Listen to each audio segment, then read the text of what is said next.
उड़ीसा के कटक जिले के पास बसे एक छोटे से गांव चांदपुर में जन्मी और पली बढ़ी रितिका साहू को हमेशा से लगता था कि गांव के लोगों में कोई खास बात नहीं होती, क्योंकि उसके पिता दामोदर साहू इलाके के सबसे बड़े जमींदार और धान व्यापारियों में गिने जाते थे। गांव के आधे खेत उनके थे और बाकी आधे लोग उनके कर्ज में। बचपन से ही रितिका ने ऐशो आराम देखा था। घर में नौकर चाकर, पक्के मकान, ट्रैक्टर, गोदाम और पैसा, इतना कि उसे कभी किसी चीज की कमी महसूस ही नहीं हुई। धीरे धीरे उसके अंदर एक घमंड घर करने लगा था। उसे लगता था कि जो लोग खेतों में मेहनत करते हैं वो बस किस्मत के मारे हैं, और जो पैसे वाले हैं वही असली सम्मान के हकदार हैं। एक दिन उसके पिता ने सुबह सुबह कहा कि रितिका, इस बार गांव के दूसरे छोर पर जो पुराना टोला है वहां जाना पड़ेगा। वहां के खेतों की देखरेख करनी है, क्योंकि कुछ दिनों से फसल खराब होने की खबर आ रही है। रितिका ने मुंह बनाते हुए कहा कि उसे वहां जाने में कोई दिलचस्पी नहीं है, क्योंकि वहां सिर्फ कीचड़, धूप और मजदूर ही मिलेंगे। लेकिन पिता के कहने पर उसे जाना पड़ा। दोपहर की तेज धूप में जब वह अपने जीप से उस इलाके में पहुंची तो चारों तरफ हरे भरे धान के खेत थे। मिट्टी की खुशबू हवा में घुली हुई थी, लेकिन उसके चेहरे पर कोई खुशी नहीं थी। तभी उसकी नजर एक खेत में काम कर रहे एक लड़के पर पड़ी। वह नंगे पैर कीचड़ में धान रोप रहा था। चेहरे पर पसीना था, लेकिन आंखों में अजीब सी शांति। उसके कपड़े साधारण थे, लेकिन उसके काम में एक लगन थी। रितिका ने अपनी सहेली से हंसते हुए कहा कि देखो, ये लोग भी कैसी जिंदगी जीते हैं, दिन भर कीचड़ में और फिर भी चेहरे पर मुस्कान। उसकी आवाज उस लड़के तक साफ पहुंच रही थी, लेकिन उसने एक बार भी मुड़कर नहीं देखा। वह चुपचाप अपना काम करता रहा।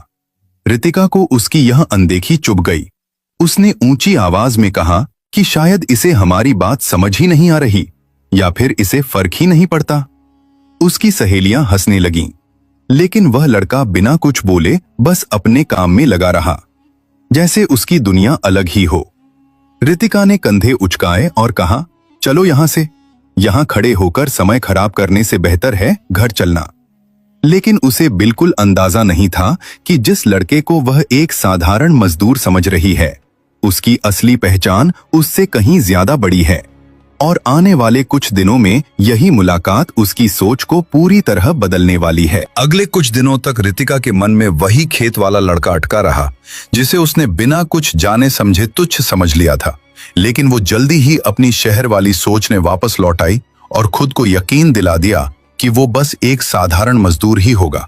उसी बीच उसके पिता दामोदर साहू ने गांव के बड़ेपुरी इलाके में होने वाले एक बड़े किसान मेले और सामाजिक कार्यक्रम में शामिल होने का फैसला किया, जहां आसपास के कई गांवों के बड़े किसान, व्यापारी और अधिकारी आने वाले थे। रितिका भी मजबूरी में उनके साथ चली गई। वहां का माहौल पूरी तरह गांव की मिट्टी से जुड़ा था। कहीं हल जोतने की प्रतियोगिता हो रही थी, कहीं धान की नई किस्मों पर चर्चा चल रही थी, और कहीं लोक नृत्य की तैयारी हो रही थी। रितिका को यह सब बहुत साधारण और उबाऊ लग रहा था। वो बस अपने फोन में व्यस्त थी। तभी अचानक उसकी नजर भीड़ में एक परिचित चेहरे पर पड़ी। वही खेत वाला लड़का, लेकिन इस बार वो साधारण मजदूर जैसा नहीं लग रहा था। उसने साफ सफेद कुर्ता पहना हुआ था और लोग उसके पास आकर सम्मान से बात कर रहे थे। रितिका थोड़ी हैरान हुई, लेकिन उसने फिर भी अपने घमंड में सोच लिया कि शायद वह किसी छोटे मोटे ठेकेदार जैसा होगा। वो अपने दोस्तों के साथ उसके पास गई और मुस्कुराते हुए ताने भरे अंदाज में बोली, अच्छा, तो यहां भी आ गए खेतों से फ्री होकर घूमने? आसपास खड़े कुछ लोग उसकी बात सुनकर चुप हो गए, लेकिन वह लड़का शांत रहा। उसके चेहरे पर कोई गुस्सा नहीं था, बस एक गहरी गंभीरता थी। उसने बस हल्की नजर से रितिका को देखा और बिना कुछ बोले आगे बढ़ने लगा। ये उसकी खामोशी रितिका को और चुभ गई। उसने पीछे से कहा कि बड़े लोग भी यहां आते हैं, लेकिन उन्हें सही जगह बैठना आता है। उसकी सहेलियां हंसने लगीं, लेकिन तभी वहां खड़े एक बुजुर्ग ने धीरे से कहा कि बेटी, जिस व्यक्ति से तुम बात कर रही हो वह कोई साधारण इंसान नहीं है। रितिका ने हैरानी से पूछा कि फिर कौन है यह? लेकिन बुजुर्ग कुछ बोलने ही वाले थे कि वह लड़का खुद वापस आ गया और शांत आवाज में कहा कि नाम पहचान से ज्यादा जरूरी काम होता है। मैं अपना काम करता हूं और बस इतना ही काफी है। उसके शब्दों में ऐसा आत्मविश्वास था कि कुछ पल के लिए रितिका भी चुप हो गई। लेकिन उसका घमंड अभी टूटा नहीं था। वह वहां से मुंह बनाकर चली गई। उसे लग रहा था कि गांव के लोग बस बड़ी बड़ी बातें करते हैं, लेकिन उसे यह नहीं पता था कि आने वाले कुछ दिनों में यही शांत दिखने वाला सोच को हिलाकर रख देगा और उसकी असली पहचान धीरे धीरे उस दुनिया के सामने आने वाली थी जिसे वह अब तक सिर्फ नीचा समझती आई थी। कुछ ही दिनों बाद दामोदर साहू ने रितिका को बुलाकर कहा कि इस बार उसे एक बहुत बड़ी साझेदारी की बैठक संभालनी होगी, क्योंकि उनके धान के कारोबार को बढ़ाने के लिए एक नई कंपनी के साथ समझौता होने वाला है। रितिका के चेहरे पर फिर वही आत्मविश्वास और घमंड लौट आया। उसे लगा कि गांव के लोगों के बीच पली बड़ी होने के बावजूद अब वो बड़े फैसले लेने के लिए पूरी तरह तैयार है। अगले दिन सुबह वो तैयार होकर भुवनेश्वर के एक बड़े कॉन्फ्रेंस हॉल में पहुंची, जहां यह मीटिंग होने वाली थी। वहां चारों तरफ बड़े व्यापारी, निवेशक और अधिकारी मौजूद थे। हर कोई अपने तरीके से बातचीत में लगा हुआ था।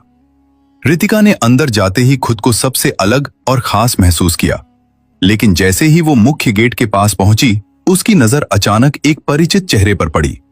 वो वही खेत वाला लड़का था, वही शांत चेहरा, वही सादगी भरे कपड़े, जैसे वो यहां भी किसी छोटे काम के लिए आया हो।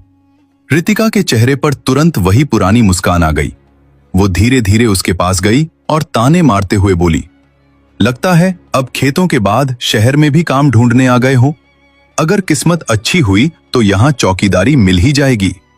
पास खड़े कुछ लोग ये सुनकर एक दूसरे को देखने लगे, लेकिन वह लड़का हमेशा की तरह शांत रहा। उसने कुछ नहीं कहा और अंदर चला गया। रितिका ने कंधे उचकाए और हंसते हुए अंदर चली गई। उसे पूरा यकीन था कि आज वह इस मीटिंग में सबको प्रभावित कर देगी। कुछ ही देर में मीटिंग शुरू होने वाली थी और सभी लोग अपनी अपनी सीटों पर बैठ गए। अचानक हॉल के दरवाजे खुले और अंदर जिस व्यक्ति ने कदम रखा, उसे देखते ही पूरा माहौल बदल गया। सब लोग खड़े हो गए और सम्मान से उसकी तरफ देखने लगे। वह कोई और नहीं बल्कि वही लड़का था, लेकिन इस बार उसने एक सादा लेकिन बेहद प्रभावशाली कुर्ता पहना हुआ था और उसके साथ कई बड़े अधिकारी चल रहे थे। रितिका की आंखें फटी की फटी रह गईं। उसे यकीन ही नहीं हो रहा था कि यह वही इंसान है जिसे वह बार बार अपमानित कर चुकी है। उसके पास बैठे एक व्यक्ति ने धीरे से कहा कि ये अर्जुन नायक हैं, इस पूरे कृषि समूह के मालिक, जिनकी योजनाओं पर हजारों किसानों का भविष्य टिका है। यह सुनते ही रितिका के पैरों तले जमीन खिसक गई। उसके दिमाग में खेत का वो दृश्य घूम गया। मेले में कही गई बातें याद आ गईं और गेट पर किया गया अपमान भी। उसे लगा जैसे उसकी हर बात अब उसके सामने खड़ी होकर उसे शर्मिंदा कर रही है। उधर अर्जुन नायक ने बहुत ही शांत और आत्मविश्वास भरे अंदाज में मीटिंग शुरू की। वह नई तकनीकों, किसानों की भलाई और व्यापार के विस्तार के बारे में विस्तार से बता रहा था। हर शब्द में समझ और अनुभव झलक रहा था, लेकिन रितिका के लिए उस समय कुछ भी सुन पाना मुश्किल था। उसके कानों में बस अपनी ही कही हुई बातें गूंज रही थीं। मीटिंग खत्म होने के बाद सभी लोग अर्जुन से मिलने लगे, लेकिन रितिका अपनी जगह से हिल भी नहीं पा रही थी। उसके अंदर पछतावे का एक भारी बोझ बैठ चुका था। कुछ देर बाद उसने हिम्मत जुटाई और अर्जुन के पास जाने की कोशिश की, लेकिन भीड़ और सुरक्षा के कारण वह उसके पास पहुंच नहीं पाई। वह वहीं खड़ी रह गई और पहली बार उसे महसूस हुआ कि इंसान की असली पहचान उसके कपड़ों या काम से नहीं, बल्कि उसके सोच और व्यवहार से होती है। और उसने उस कसौटी पर खुद को बहुत छोटा साबित कर दिया है। उसी रात वह घर लौटी तो देर तक सो नहीं पाई। उसके मन में बस एक ही सवाल घूम रहा था कि क्या अर्जुन उसे कभी माफ करेगा और क्या वह खुद को बदल पाएगी। अगली सुबह रितिका बिल्कुल अलग सोच के साथ उठी। उसके चेहरे पर पहली बार घमंड नहीं बल्कि बेचैनी और पछतावा था। उसे समझ आ चुका था कि उसने सिर्फ एक इंसान को नहीं बल्कि अपनी सोच को भी गलत साबित किया है। वो सीधे अपने पिता के पास गई और बोली कि वो अब सिर्फ नाम के लिए नहीं बल्कि सच में काम सीखना चाहती है। दामोदर साहू कुछ पल उसे देखते रहे, क्योंकि उन्होंने अपनी बेटी को कभी इतने गंभीर रूप में नहीं देखा था। फिर उन्होंने धीरे से कहा कि अगर तुम सच में बदलना चाहती हो तो शुरुआत वहीं से करो जहां से तुमने लोगों को छोटा समझना शुरू किया था। उसी दिन रितिका ने गांव और किसानों के बीच जाकर काम करना शुरू किया। वो सुबह खेतों में जाती, किसानों से बात करती, उनकी परेशानियां समझती और धीरे धीरे मिट्टी के बीच काम करना सीखने लगी।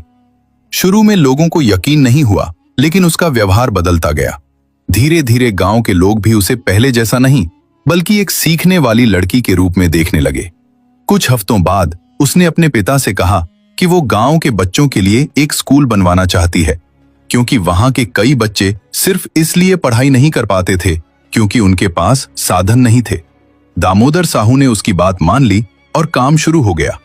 कुछ महीनों में गांव के पास एक छोटा सा स्कूल बनकर तैयार हो गया, जहां बच्चों की आवाजें गूंजने लगीं। अब रितिका रोज वहां जाती, बच्चों के साथ बैठती, उन्हें पढ़ाती और उनसे सीखती भी।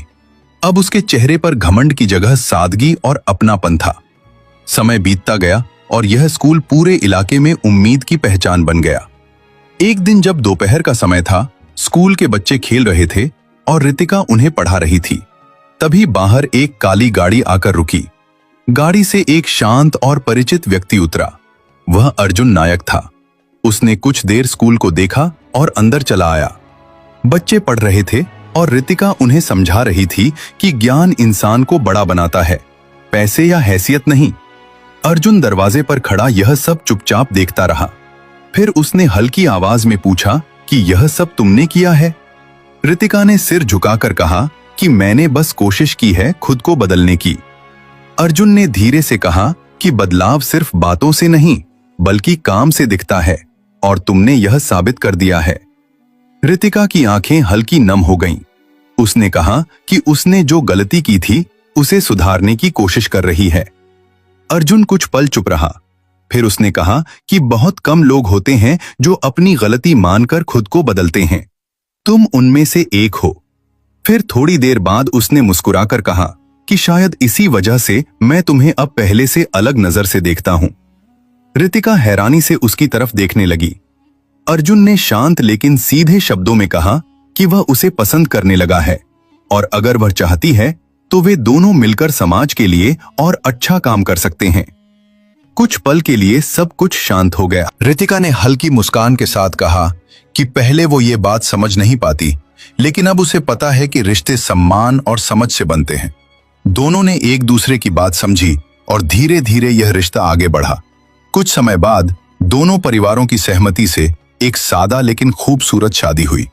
गांव के वही लोग जो कभी रितिका के घमंड से परेशान थे, अब उसकी सादगी और बदलाव के गवाह बने। समय के साथ अर्जुन और रितिका ने मिलकर उस स्कूल को और बड़ा किया और कई बच्चों का भविष्य संवारा। अब रितिका हर दिन बच्चों के बीच खड़ी होकर मुस्कुराती थी और उसे यह एहसास होता था कि असली अमीरी पैसे में नहीं, बल्कि इंसानियत, सम्मान और सच्चे रिश्तों में होती है।